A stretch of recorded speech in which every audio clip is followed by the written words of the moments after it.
Okay, welcome back, America, to your Caribou Data Science channel. You know what? A big shout out to the 11 people who watched this video yesterday, but now I have one simple favor to ask you today, folks. If you watched the video, click the like button. It'd really be great to have 11 likes for 11 views, okay? So that's my only favor to ask. If you watched the video today, click on that like button, all right? So let's get on with the show then, shall we? Fire up these numbers for the America.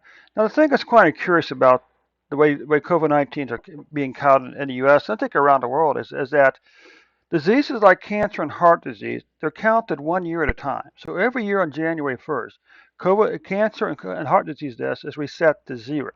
But yet with COVID-19, we're counting it from the very first case and the very first death, which makes it really hard to see that we're making any progress to a certain extent, okay? So anyway, currently since January 2020, the U.S. has had 45.5 million cases. And since the very end of February 2020, I mean, literally like February 29th, it was a leap year, we've had 736,000 deaths. We're currently averaging 70,895 deaths per day, which projects out to 25.8 million over the next 12 months. We're currently averaging 1,218 cases per day, which projects out to 444,732 for the next 12 months.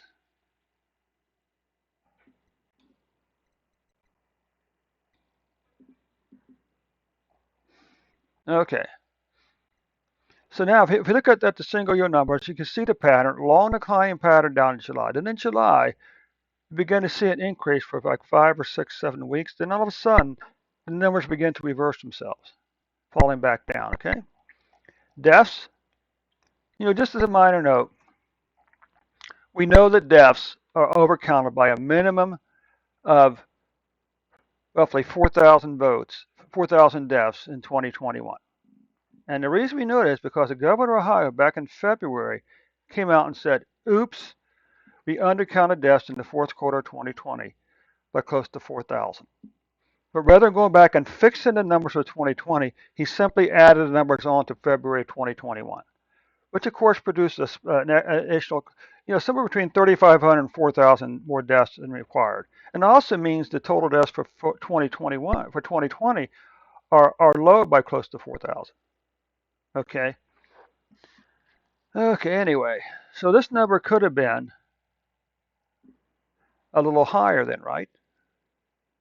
Right? So anyway, you can see the deaths, long declining pattern. Then the numbers begin to increase back over here in July. Now, if we take a look here at these are actually out of place. You should be at the very top. Anyway, you can see that America has already passed the 2020 case counts. Now the question is, how many of these people were vaccinated, and what's the distribution over time of these? Now, we already know what the distribution is, don't we? Right?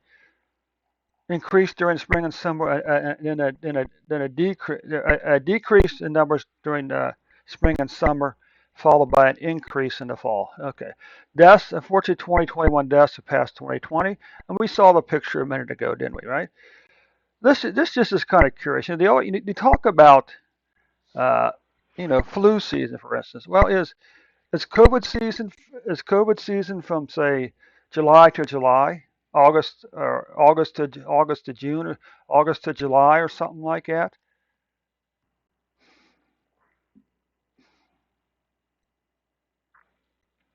Now here's the question: is this the big spike for the second half of the year, or are we going to see this another spike back up to here before?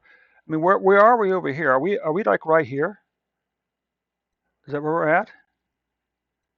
I mean, that's an interesting point. I mean, what's this spike doing here? Are we going to have another much longer spike leading up towards the end of the year, or is this going to be it?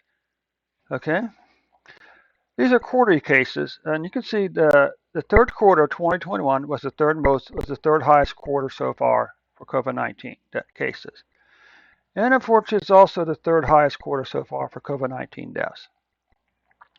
Now we can come and take a look over here a little closer at U.S. numbers, and you can see the numbers spiked back on August the 8th at 303,008 before falling all the way down to here and then climbing back up to here to on September 7th to 277,026. And finally falling all the way back down to here on October 24th to 16,796 with an average number of 70,453 cases per day. Deaths, pretty similar situation, a single spike going into fall.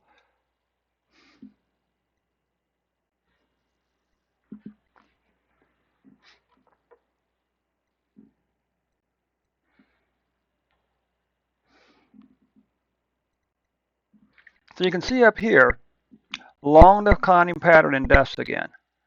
Big spike back up here on January 20, 4,441. Before climbing all the way back down here to an average of 293 deaths per day. And then finally, one last spike up to here. September 16th, 3,451 deaths before falling back down to 141 deaths with an average of 1,466 deaths. Now, if you take a look at the weeks here, you can see this little bump right here, okay? But after that, there's a very long declining pattern in cases. Then we saw this spike beginning in July, which after maybe let's see, 1, 2, 3, 4, 5, 6, 7, 8. We had an 8-week increase here, followed by an immediate decline of 3, 6, 7 weeks in cases. Long declining pattern for deaths, and then we had this increase up here. Now, so far, deaths haven't fallen quite as low as cases. Okay. Now, if we take a look over here, and we see that August, September numbers were the 4th and 5th most cases so far. The good news is it certainly looks like October cases are going to finish below August, September cases. And it also looks like that September's deaths were the fourth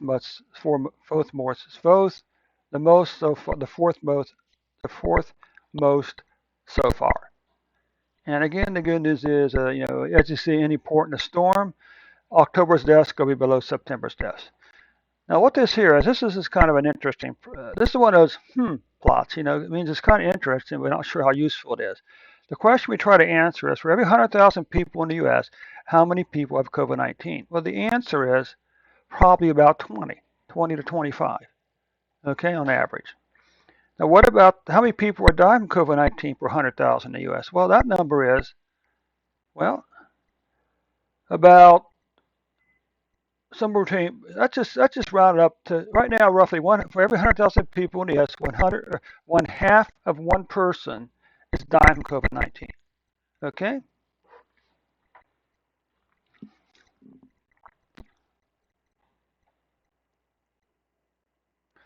Okay. So that concludes your report for today, America. Thanks so much for stopping by, and we'll catch you tomorrow with a new and updated report.